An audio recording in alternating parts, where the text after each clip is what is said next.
అందరికి నమస్తే. ఎమ్మెల్సీ కోదండరామ్ గారు, అమీర్ అలీ ఖాన్ గారు వీళ్ళిద్దరిది ఎమ్మెల్సీ రద్దు తర్వాత, ఎమ్మెల్సీ పదవులు రద్దు తర్వాత వాట్ నెక్స్ట్ అనేది ఒకటి.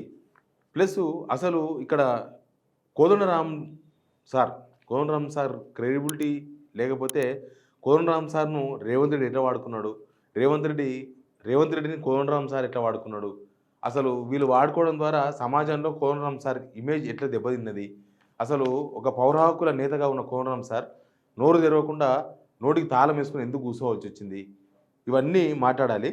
అసలు సుప్రీంకోర్టులో ఫుల్ ఫ్లెడ్జ్గా అసలు ఏం జరిగింది సుప్రీంకోర్టులో అనే విషయం పైన కూడా కొంత క్లారిటీ ఇవ్వాల్సిన అవసరం ఉందనిపించింది. అందుకే మళ్ళీ ఈ వీడియో చేస్తున్నాను.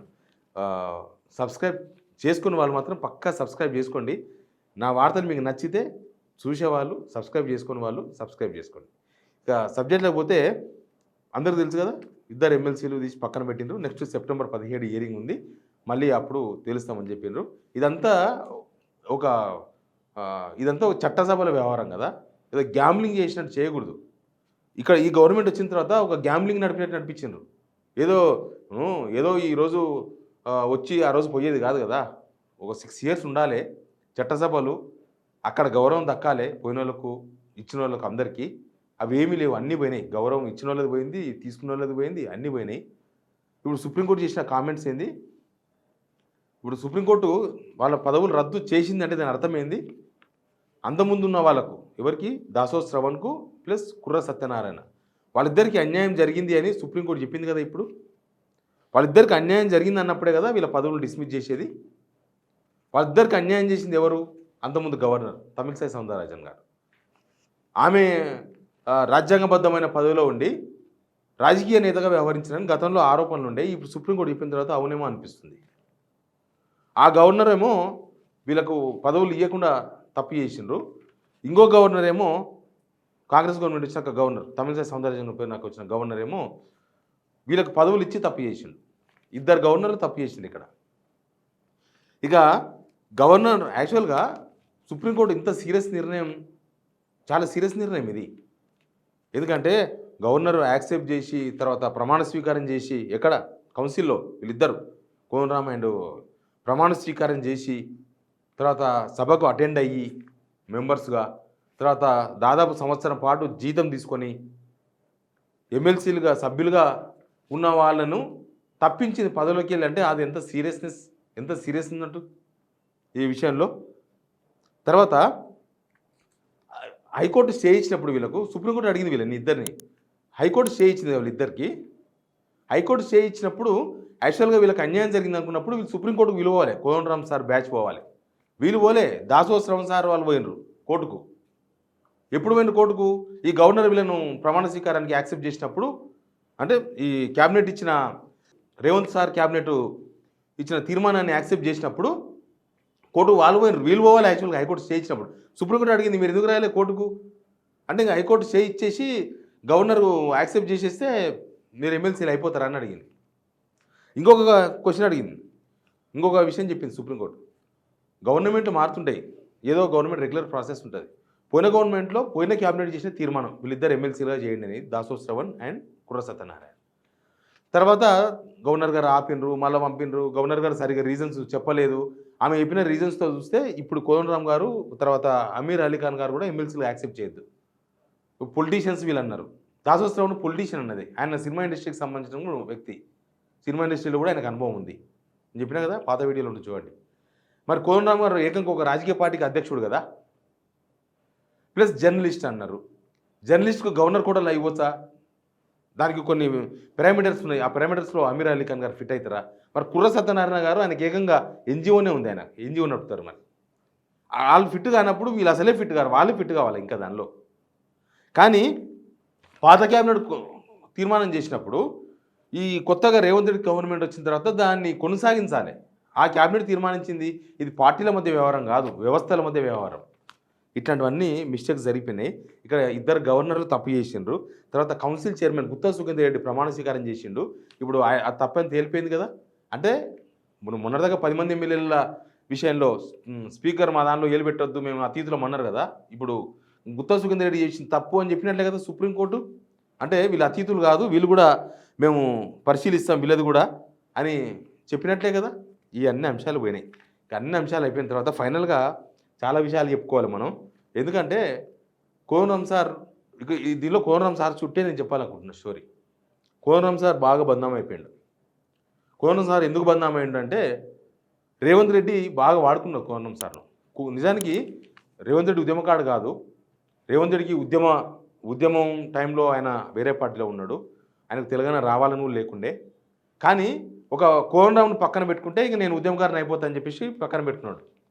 కోనరామ్ గారేమో నాకు ఏదో ఒక పదవి వస్తుంది కదా ఈ గవర్నమెంట్లో, నేను ఎట్లా నాకు జనసమితి అధ్యక్షుడిని, ఇంకా నేను కూడా ఇదే లాస్ట్, ఇంకా మళ్ళీ పోటీ చేసేది లేదు, జనసమితి లేదు, పాడు లేదు, పార్టీ లేదు, నాకు కూడా ఏదో ఓ పదవి వస్తుంది కదా దీనిలో అని ఆయన కూడా పోయిండు. ఆయననేమో నన్ను వాడుకున్నాడు. పోయిన సంవత్సరం జనవరి 26న పెరేడ్ గ్రౌండ్లో వీళ్ళకి ఎవరికి మన అమరవీరుల కుటుంబాలను తీసుకొచ్చి సన్మానిస్తామని కోనరామ్ సార్ ముందర పెట్టి ఒక ఫేక్ లిస్ట్, ఒక 500 మంది ఫేక్ లిస్ట్ తయారు చేసినారు. ఫేకులు దీనిలో అమరవీరులు ఎవరు ఏం కదా నో డీటెయిల్స్. దానికెళ్ళి ఒక 100 మందిని పట్టుకొచ్చారు, నల్గొండకెళ్ళే పట్టుకొచ్చారు అందరినీ. అన్ని కోనరామ్ సార్ దీనికి ఇన్ఛార్జ్. పట్టుకొచ్చి వాళ్ళని వేదిక మీద కూడా తీసుకుపోలే. ఇక మొత్తం ఆ 100 మందిలో ఎంతమంది ఒరిజినలో ఎంతమంది డూప్లికేటో కూడా తెలియదు. వాళ్ళని ఇక్కడనే నిజాం కాలేజీలో కూర్చోబెట్టారు, తిండి కూడా పెట్టే వాళ్ళకి. కోనరామ్ సారు ఆ డూప్లికేట్ లిస్ట్ని పట్టుకొని వీళ్ళే అమరవీరుల కుటుంబాలని చెప్పిండు. గవర్నమెంట్ దగ్గర డాటా లేదు, ఏం లేదు వీళ్ళ దగ్గర. రేవంత్ రెడ్డి కోసం ఇదంతా చేసిండు ఆయన. రేవంత్ రెడ్డి కోసమే కదా పాపం నిరుద్యోగుల విషయంలో నోరు మూసుకున్నాడు. నిరుద్యోగుల విషయంలో ఒక్క మాట మాట్లాడలేదు. నిరుద్యోగులు రోడెక్కినా మాట్లాడలేకపోయాడు. నిజానికి ఆయన పౌరహకుల నేత కోనరామ్ సార్. ఈ తెలంగాణ ఉద్యమం కన్నా ముందు పౌరహకుల నేత అంటే పౌరులకు ఏ కష్టం వచ్చినా మాట్లాడేతానే అని అర్థం. మళ్ళీ పౌరులకు ఇలా కష్టం వస్తే ఎందుకు మాట్లాడలేదన్న క్వశ్చన్ రాదా? పిల్లలు విషాపహారం నుంచి చచ్చిపోయినా హాస్టల్లో కోనరామ్ సార్ నోరు తెరవలే. తర్వాత రైతులు యూరియా కోసం తిప్పలు పడినా మాట్లాడలే. రైతుల ఆత్మహత్యలు జరుగుతున్నా మాట్లాడతలేడు. రైతులకు రుణమాఫీ సరి కాకపోయినా మాట్లాడలేదు. రైతులకు రైతు భరోసా ఇవ్వకపోయినా మాట్లాడలేదు. 6 గ్యారెంటీలు అమలు చేయకపోయినా మాట్లాడతలేడు. అసలు ఈ గవర్నమెంట్ 100 రోజుల్లో అమలు చేస్తున్న స్కీమ్స్ అమలు చేయకపోయినా మాట్లాడతలేడు. అసలు ఏది మాట్లాడతలేడు. అన్నిటికీ ఒకటే మౌనమే అంగీకారం లాగా అయిపోయింది. జస్ట్ రేవంత్ రెడ్డి కోసం ఆయన ఇవన్నీ వదిలేసిండు. ఆయన ఎప్పటి నుంచో ఉన్న సిద్ధాంతాన్ని అంతా వదిలేసి రేవంత్ సిద్ధాంతం తీసుకున్నాడు. అనుమానమాలలాగా రేవంత్ సిద్ధాంతంలోకి పోయాడు ఆయన. ఈ పౌర సమాజం, పౌర సిద్ధాంతం ఇవన్నీ వదిలేసి దానిలోకి పోయిండు పాపం. రేవంత్ రెడ్డి కోసం ఇవన్నీ చేసిండు. రేవంత్ రెడ్డి ఏమో ఇంకా కోనరామ్ సార్ నా పక్కన ఉంటే నేను ఉద్యమకారుణ్ణి నేను ఉద్యమకారుని అని చెప్పి ఈయనను వాడుకున్నాడు. ఇట్లా మొత్తం ఇద్దరు కలిసి చేసుకున్న వ్యవహారం ఇది. కానీ పౌర సమాజం నుంచి కొన్ని మెసేజ్లు వచ్చినాయి నాకు. ఇంకా చాలు, పౌర సమాజం నుంచి వచ్చిన మెసేజ్లు ఇంకా చాలు, మీరు రెస్ట్ తీసుకోండి కోనరామ్ సార్, మీరు రాజకీయాలకు పోకండి. నిజంగానే, ఎందుకంటే బీఆర్ఎస్ గవర్నమెంట్లో ఆయన ఇంటి తలుపులు వలగొట్టిరు అప్పుడు పోలీసులు. అప్పుడు తెలంగాణ సమాజం మొత్తం బాధపడ్డది. నాలాంటి జర్నలిస్టుగా ఓపెన్గా మాట్లాడినాం. ఏంది ఒక తెలంగాణ తెచ్చిన దానిలో కేసీఆర్తో పాటు కొట్లాడిన కోనరామ్ సార్ ఇల్లు పోలీసులు తెల్లవారుజామున పోయి తలుపులు ఎర్రగొడతారా అని. ఇప్పుడు కోనరామ్ సార్కు సమాజం నుంచి అంత మద్దతు ఉందా? అందుకే స్టేట్మెంట్గా ఉండాలి కోనరామ్ సార్. అందుకే వాళ్ళు ఉన్న మెసేజ్లు ఉన్నాయి నా దగ్గర. ఇంకా చాలు. ఆంధ్రజ్యోతి మాజీ సంపాదక శ్రీనివాసరావు సార్ ఒక మంచి మాట, పాలక రాజకీయాలు వద్దని అన్నారంట. నాకైతే ఇక చాలు, రెస్ట్ తీసుకోవడం బెటర్ అనిపిస్తుంది. నిజమే, ఈ రాజకీయాలను మేధావులు దూరంగా ఉండడం బెటర్.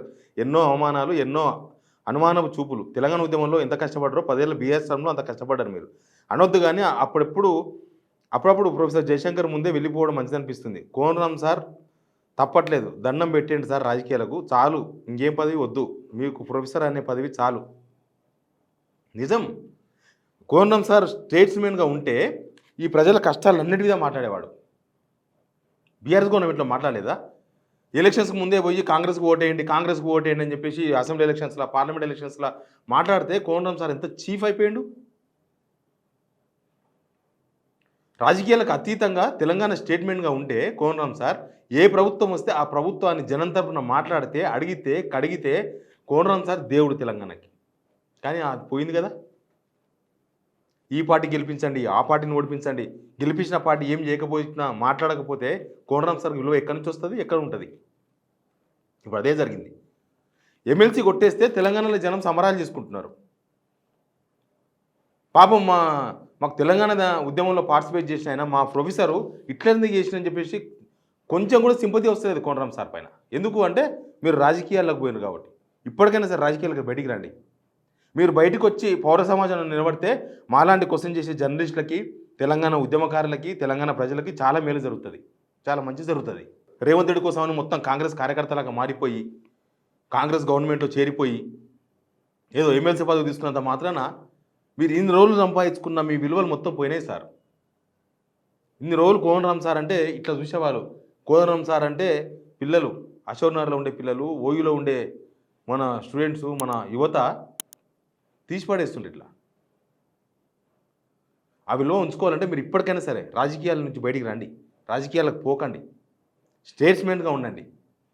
ఎవరు తప్పు చేస్తే వాళ్ళని అడగండి, కడగండి, చెప్పండి, ప్రజల తరపున మాట్లాడండి. ఇదైతే నేను ఒక జర్నలిస్ట్గా ఖచ్చితంగా కోనరాం సార్ చెప్పగలను. Please subscribe signal TV.